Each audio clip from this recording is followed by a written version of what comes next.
everybody, this video really isn't book related, but please don't click away. I promise it's going to be entertaining.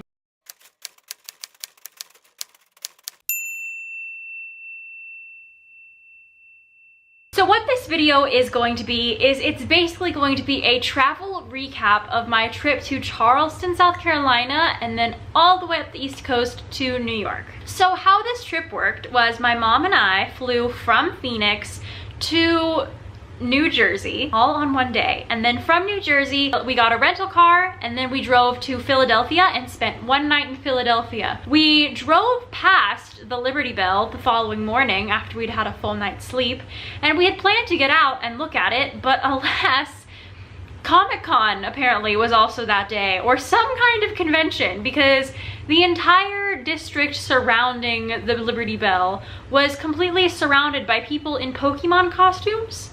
So I saw the building where the Liberty Bell resides. There you go. Also, in case you're wondering, I did watch the royal wedding from my hotel room. It was hard. I was jet lagged. We had traveled and I was still up. But I did watch it. After Philadelphia, we just got in the car and drove because we had 2 days roughly to make it to Charleston, and I don't really have all that much interesting footage to show you because it was literally just driving and more driving that led us to South Carolina. I think we spent the night in North Carolina once. It was either, yeah, I think it was North Carolina, and then the following day we finished our drive to South Carolina.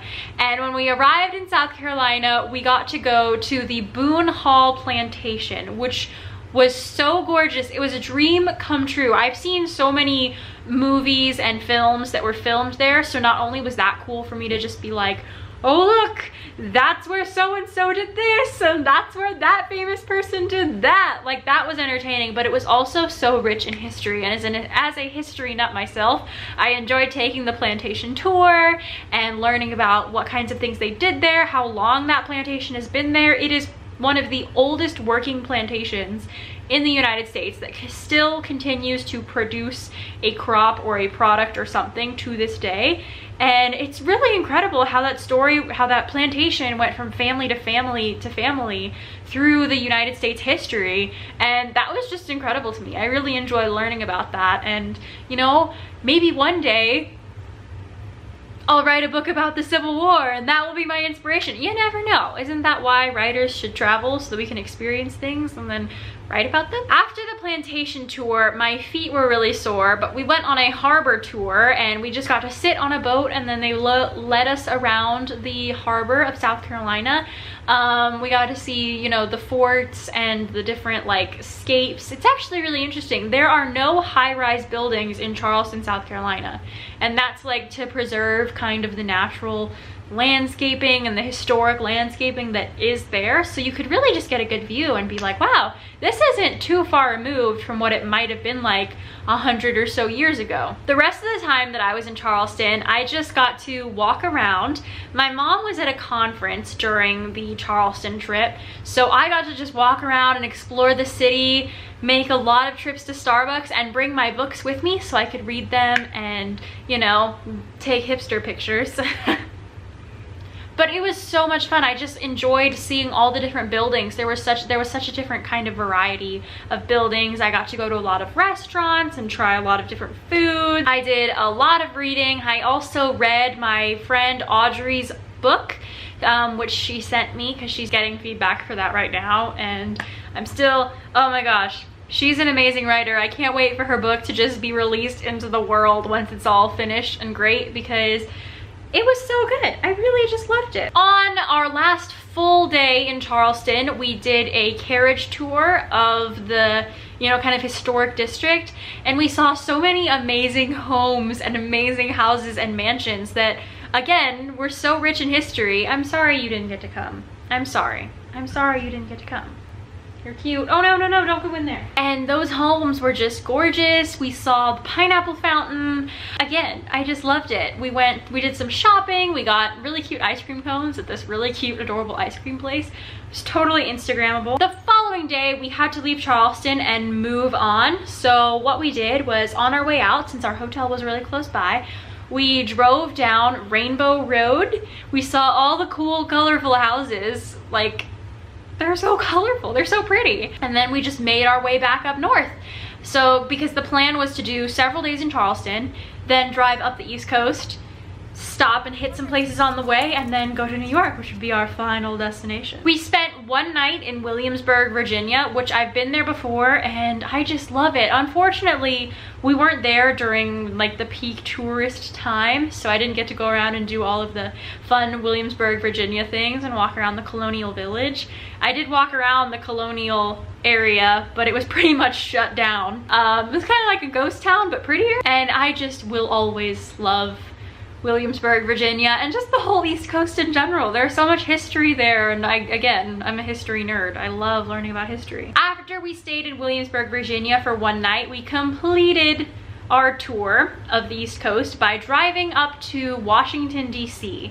And we arrived at Washington, D.C. around noon. And what we did in Washington, D.C. was we went to the Museum of the Bible. I've been to the Washington, D.C. several times before, so it wasn't like I had to go and I wanted to go see I wanted to go see the Washington Monument, and I wanted to go see the Lincoln Memorial, and I wanted to go see the Capitol building, and I wanted to go see the White House. It wasn't really like that for me because I've been there before, and what we had planned to do actually was go and see the Museum of the Bible, which is a relatively new museum, and it's right by, you know, a couple of the Smithsonians. It's really centrally located, and it is this incredible museum about not just like the history of Christianity, but the history of the Bible in general, and how the Bible was written and who it was written for and the different translations, and then Martin Luther and how the Bible became, you know, translated again in the Gutenberg Bible, the Gutenberg printing press, and then it just goes into the history of, you know, from the Bible was written to the point where it's now available worldwide. And they had so many amazing walkthrough experiences. There was a walkthrough Old Testament where you literally walked through the Old Testament. Like, it started in the garden and then it went to the Exodus, and you experienced Passover and, you know, the plagues. It went dark and there was nothing, and then, you know, the Passover with the blood smearing over the door, and then you got to walk through the waters of the Red Sea, which, you know, you obviously literally weren't walking through the literal waters parted in the Red Sea, but it just, you literally felt like you were walking in Moses's footsteps. Like, it's so well put together. There's so much tech going on. It's amazing. It's incredible. I literally like got chills because I was like, oh my gosh, I'm surrounded by ocean, even though I wasn't really. You just, there's nothing like that. If you've ever listened to Adventures in Odyssey, it was like being in the imagination station. Like, I was there, but I wasn't. And then it goes through the prophets and, you know, King David and King Saul, and it was just, it was incredible. It was amazing. After the Old Testament walkthrough, there were other experiences. There was a whole exhibit that was basically kind of introduced and narrated, if you will, by the guy from the Drive-Thru History documentaries, and it was amazing. I'm such a fan of those little shows that he puts together, so I was in heaven, like. And then one of my absolute favorite experiences from the Museum of the Bible, aside walking through the Red Sea, was they have a living Nazareth walkthrough. So it's kind of set up, it's sort of, the way they described it was, it's like our version of Disneyland, you know, it's a little bit Disney-ish. You walk through a village, it's sort of like Fantasyland, but for Bible people. And it's a literal, like, there are buildings, you can walk into the synagogue, there's, you know, several different shops, there's a well, and there's pastures and carpenter workshops and all different kinds of things. And it's a literal walkthrough of Nazareth, what it would have looked like in the time of Jesus, when Jesus Christ was in Nazareth. And that just blew my mind. I was in heaven that whole time. I mean, how can you not be? Especially as like a biblical fiction writer and someone who's obsessed with biblical fiction, I will probably not get to go to the actual Holy Land for probably a very long time, just because I'm a college student, you know? I would love to go there and visit there one day, because that would just be amazing for me to just see. I've always had that as a goal, to kind of just go over cross the Atlantic and just go and see all of these different places that we talk about and read about and that are in our textbooks and history textbooks. But because it's not accessible to me right now, to be able to walk through something like that was exceptionally moving. It really felt like it made the history accessible to me, and that was incredible. I highly recommend this museum if you ever have the chance to go there. It's literally, it's an experience I can't even describe. So after that, we drove very late into the night and we finally arrived at our hotel in New York. So the first day we were in New York, we did a lot of sightseeing. I had breakfast at the Plaza Hotel. I was a huge fan of Eloise as a kid, so that was like, I'm living the life. After breakfast at the Plaza, we walked around Central Park, and that was fun, but it was really big, surprisingly, compared to what I thought it was. I don't know why. But we did walk through Central Park. There were a lot of really adorable dogs, so I was missing Piper for sure. We did a bus tour. We went to the Downton Abbey exhibition, which I'm a huge fan of exhibitions. I think they're cool. A few years ago, I went to the Hunger Games exhibition in San Francisco, which, if you don't know what exhibitions are, it's basically where they bring all the props, all the sets, all the costumes, and they set everything up. So it's literally like you're walking through the movie essentially. So when I went to the Hunger Games exhibition, they had the arena and you could walk through the arena. They had the Capitol buildings and you could walk through, and all around you are the different mannequins posed as they would have been in the movies, wearing the different costumes. And it's incredible. You get to see all the costumes up close. You get to see the props, the sets. You can interact with them usually. You can take plenty of pictures. They're totally fine with that. And so that's incredible. So when I heard that there was a Downton Abbey exhibition, as a Downton Abbey fan, I just had to go. And what's funny is my mom and I had forgotten about it up until, and we knew we were going. We had planned to go, but it had slipped our mind while we were walking around New York, and then we were on the bus tour and the bus drove past it and we were like, oh, that's the Downton Abbey exhibition. So we were like, we want to get off. So we hopped off the bus and we got on and we walked through basically Downton Abbey.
We saw the 9/11 memorial, which was, you know, somber. We went into the museum that is around 9/11 memorial, and it takes you underground, and that was just like a very sobering experience.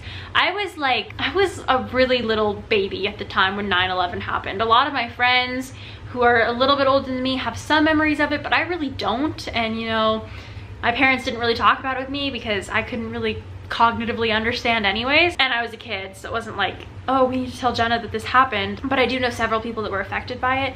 But, you know, it's never been something that I've really taken personally, except for the fact that after 9/11 my dad had re-enlisted for another 10 years in the Navy, and that was why he did that. So, you know, that definitely changed my life, but it wasn't something that I really physically remembered. And then going into that museum and seeing the like broken down parts and the metal framework of the buildings, and hearing the names being called of all the lives that were lost, and just seeing, you know, where that building used to stand and how everything now is corroded and melted down. And it was really powerful and moving just to see all of that, and I would highly recommend that you check that out. It's definitely a must if you're in New York. We did another morning of sightseeing where we went to see Trinity Church, and we saw where Alexander Hamilton and Eliza Hamilton and Angelica were buried. I'm a Hamilton fan. I don't know if you know.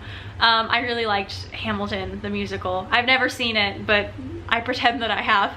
And so that was interesting for me, just to see another piece of, again, American history. Have we established I'm a bit of a history nerd yet? I also went to visit the Statue of Liberty. Funny story. I handed my mom the camera and I said, "Mom, can you take a picture of me in front of the Statue of Liberty?" And she did.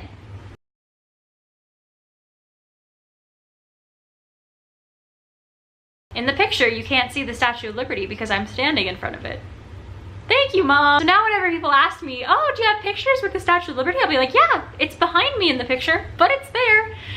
Which I'm actually I think that's hilarious now. Like, now I have a story. It's not just like, look at this touristy picture of me standing next to the Statue of Liberty. It's a touristy picture of me standing in front of the Statue of Liberty.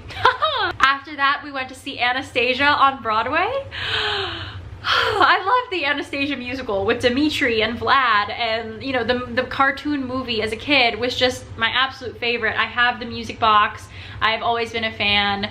And so just to see it on like live, the way they adapted the story for the stage, and they changed things and they expanded the script and they expanded the backstories, and the character arcs really were just so rich. They definitely took it from being just a kid's cartoon and they aged it up to a story that adults could really connect and identify with. It brought me to tears. I was like hysterical by the end of it, just sobbing and emotional, and I have no words. And then I decided to put myself through all of that again, and I went to see Wicked too. And Wicked was amazing. I've never seen Wicked. I liked the music a lot. I've listened to some of the music prior to seeing it just because I was a theater kid, so I was always listening to theater tunes. But I'd never seen the musical or really heard the musical in its entirety, so the music was so impressive. The special effects for that were incredibly impressive. So I can't believe that I got to see one Broadway musical, let alone two, while I was in New York. I will never have an experience like that again. I mean, I might, you know, one day, but like, that was so incredible. We weren't even planning to see Wicked. We just kind of walked up to the tickets and we were like, "Hey, do you by any chance have two?" And they were like, "Yeah, but they're on opposite sides of the theater." And we were like, "Okay." And he was like, "You know, if you wait over there, I might have some people cancel, so you should just go sit over there for a while and then I'll let you know." And so we sat there, and then the guy comes out and he's like, "I found two, do you want them?" And we were like, "Yeah, we do." And that was just incredible and such an awesome surprise. And I was in Broadway. And then after that, I tried to fit all of my souvenirs and books that I'd bought. Yes, I bought books while I was on vacation. In addition to the 5 books I'd already brought into my suitcase, drove to the airport, was very sad, and left. Coincidentally, it was raining when we left New York, so that just was like, wow, weather, way to make this day even more sad than it already was. But no, my travel experience to New York and just to South Carolina and the East Coast in general was so much fun. I love traveling. I love visiting the East Coast. I think it's so cool there. There's a lifetime of things that you could do there. It's amazing. So yeah, that was my trip. That was my vacation vlog. I hope you enjoyed this. I hope that even if there wasn't any bookish content in it, you're a fan of history and you enjoyed that part of this video. Thank you so much for watching. You can go ahead and check out my blog at www.jennavanmourik.com if you would like to maybe look at some book reviews and kind of get more back into that bookish zone when I'm not talking about books. And then if you'd like to go ahead and follow me on Instagram, you can totally do that too. My name is @Jenna Van Mourik on Instagram. And on Instagram, I just post daily photos of the books that I'm reading, all the things that I'm writing, and what I'm doing with my life. I'm Jenna Van Mourik, an inspired writer and an inspirational fiction reader who reads, writes, and lives for Jesus. All of my other social media links are gonna pop up at the end of this video, so don't forget to check those out as well. If you like this video, give it a thumbs up, blah, blah, blah, blah, blah. Subscribe, you know the drill, and I'll see you in my next video. Thank you so much for watching, bye!